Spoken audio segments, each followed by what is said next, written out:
Bonjour à tous, dans la vidéo précédente je vous ai montré comment est-ce que j'ai designé le personnage de ma future animation et aujourd'hui je vais vous montrer comment son design a évolué sur une planche que j'ai faite où il a complètement changé d'apparence et je vais surtout vous montrer en détail comment est-ce que j'ai animé le turnaround du buste de ce personnage là et en quoi c'est une phase très importante avant de passer à l'animation d'une scène.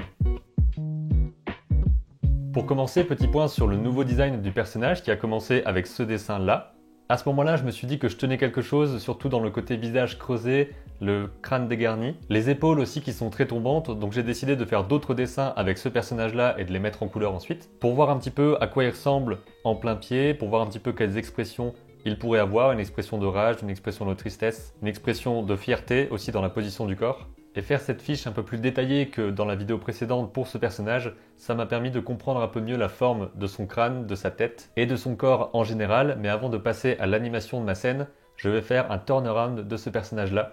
Donc un turnaround en gros c'est un personnage qui va tourner à 360 degrés et qu'on va dessiner, animer à la main image par image. Si je me lançais dans l'animation tout de suite avec simplement ces informations-là, j'aurais pas assez pratiqué le dessin de ce personnage-là pour bien le comprendre et l'animer sous tous les angles. Surtout que dans l'animatique, on voit qu'il va y avoir un tour complet de caméra autour du personnage. Donc il faut que je sache à quoi il ressemble dans n'importe quel angle de caméra.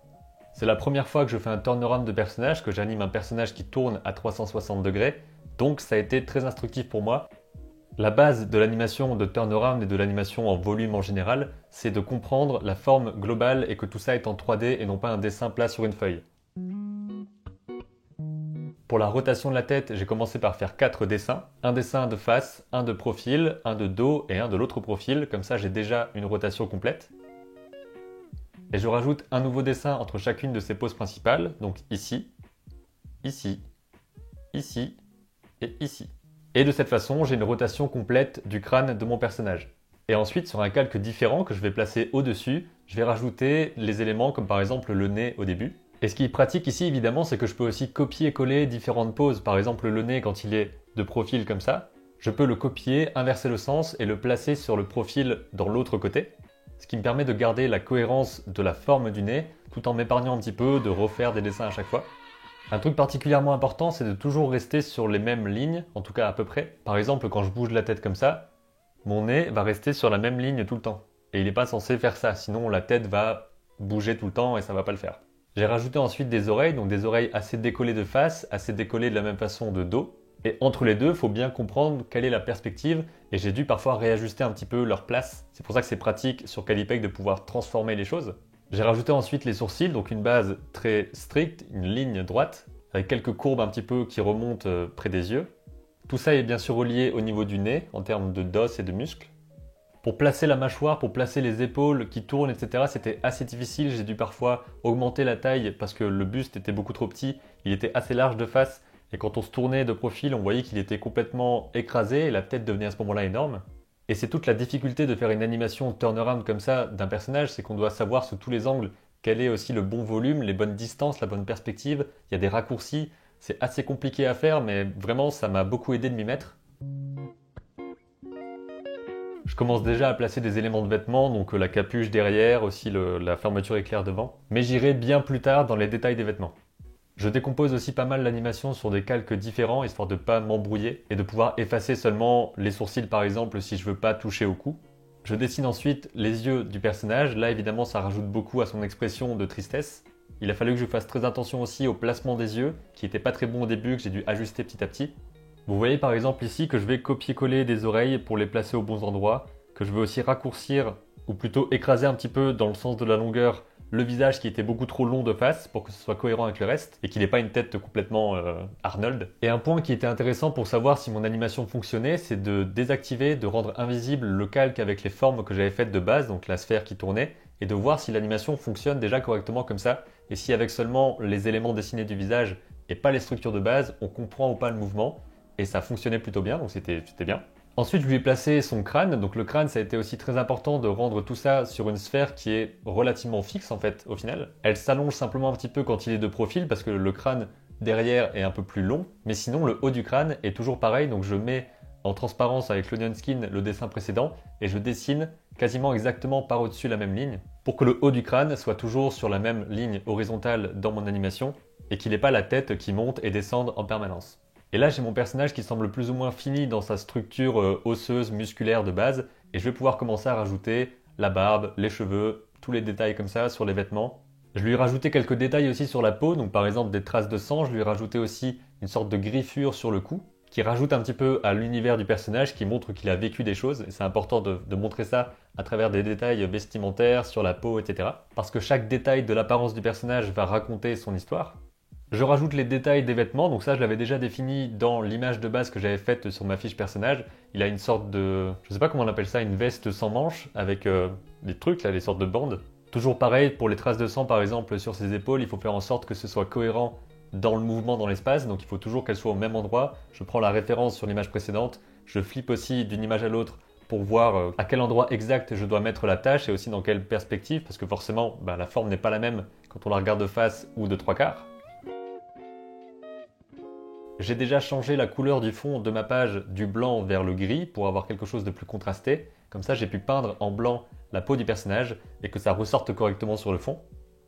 Après la peau, je peins les cheveux. C'est d'ailleurs une des parties que j'ai préférées parce qu'il y a plein de petits traits à faire. Il faut laisser aussi le petit dégarni, la petite calvasse en haut.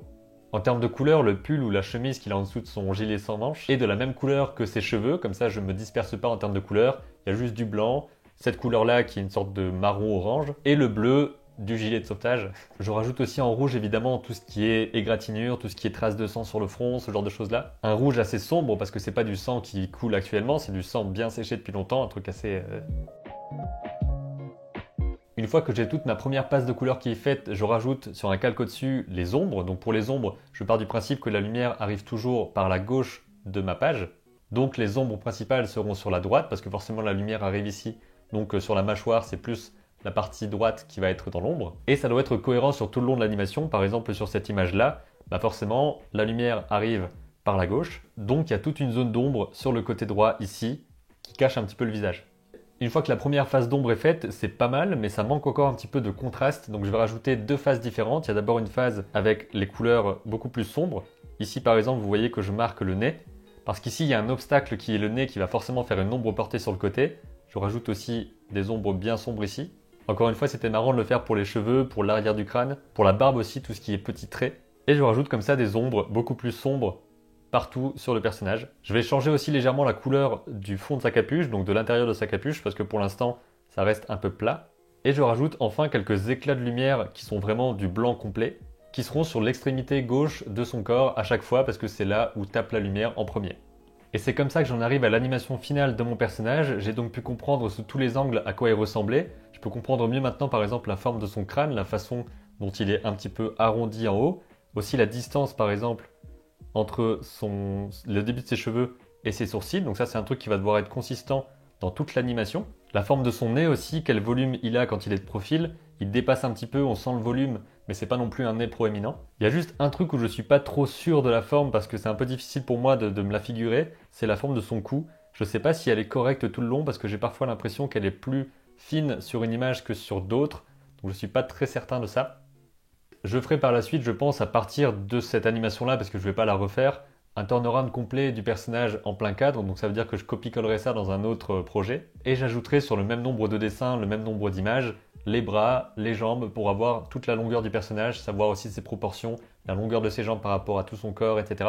D'ailleurs, je me dis qu'un turnaround sur les mains, ça va pas forcément être évident pour moi qui n'ai pas trop l'habitude de les dessiner. Et vous voyez qu'en termes de structure de projet, j'ai 10 calques ici, ça ressemble donc à ça, donc je les verrouille à chaque fois pour pas faire n'importe quoi dedans. Et on va regarder un petit peu à quoi ressemble chaque calque. Par exemple ici, j'ai simplement la tête qui tourne. D'ailleurs, c'est un truc que je vous ai pas dit, mais il y a un calque qui s'appelle tête complète, parce que cette tête-là, c'était important de la garder intacte et de pas mettre de la barbe, des cheveux dessus parce que j'avais besoin un petit peu de référence pour mettre la barbe, avoir la bonne forme du menton sans qu'on voit le menton qui soit dessiné en entier. Donc j'ai gardé cette référence là en bas. On a nos fameuses formes de base qui étaient comme ça, donc c'était vraiment la forme la plus simple possible. Et au fil des heures, ça a aussi changé un petit peu parce que par exemple son menton était beaucoup trop allongé vers l'avant. J'ai dû faire en sorte qu'on sente que ce soit beaucoup plus vertical ici. C'est un processus vraiment organique, on va repérer des erreurs au fil du temps, on va corriger des dessins, on va modifier leur taille avec la transformation, ce genre de choses-là, jusqu'à arriver à ce qui correspond le mieux à l'animation et au volume qu'on veut reproduire.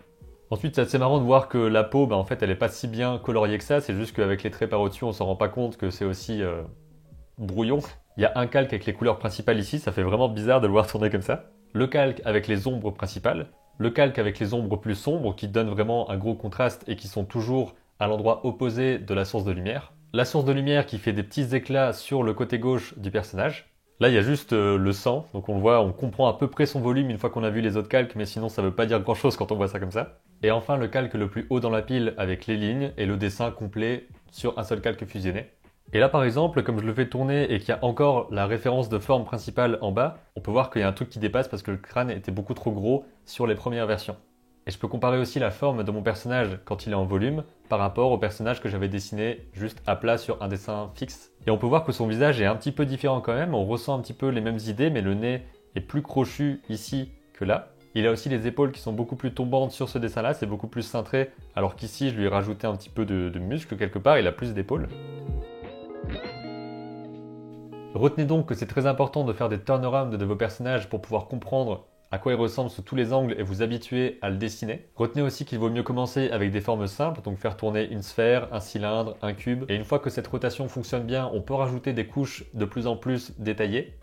Et retenez aussi qu'il n'y a pas forcément besoin de faire des tonnes de dessins pour avoir ce genre d'effet de rotation qui fonctionne correctement. Par exemple ici j'ai 10 calques, mais il y en a un qui est un calque référence où il y a juste un seul dessin tout le long. Donc ça veut dire qu'il y a 9 x 8 dessins en tout. Donc il y a 72 feuilles différentes ici. Et pour clarifier les poses que je vous conseille de faire pour faire tourner un personnage de cette façon, on dessine d'abord la face, ensuite le profil, le dos et le deuxième profil, et ensuite on rajoute des images intermédiaires. Donc avec simplement 8 poses différentes, on peut avoir un mouvement de rotation qui soit cohérent et lisible. Bien sûr, il pourrait être beaucoup plus lisse, on pourrait rajouter une image encore entre chaque pour faire 16 dessins, mais là le truc est assez clair pour que je comprenne moi ce que je vais devoir faire ensuite. J'espère que cette vidéo vous a aidé à comprendre pourquoi et comment réaliser des turnarounds de vos personnages, donc des rotations 360 pour comprendre leur volume. Pour cette animation et pour ce qui s'est passé avant et ce qui se passera après dans ce projet, j'utilise l'application Calipeg, notre application d'animation 2D pour l'iPad. Je vous mets un lien dans la description si vous souhaitez la télécharger et l'acheter. Je vous dis à bientôt pour une prochaine vidéo, merci d'avoir regardé celle-ci jusqu'au bout, et d'ici là, comme d'habitude, créez vos images et racontez vos histoires. Comment j'ai fait pour jeter mon stylet quoi ?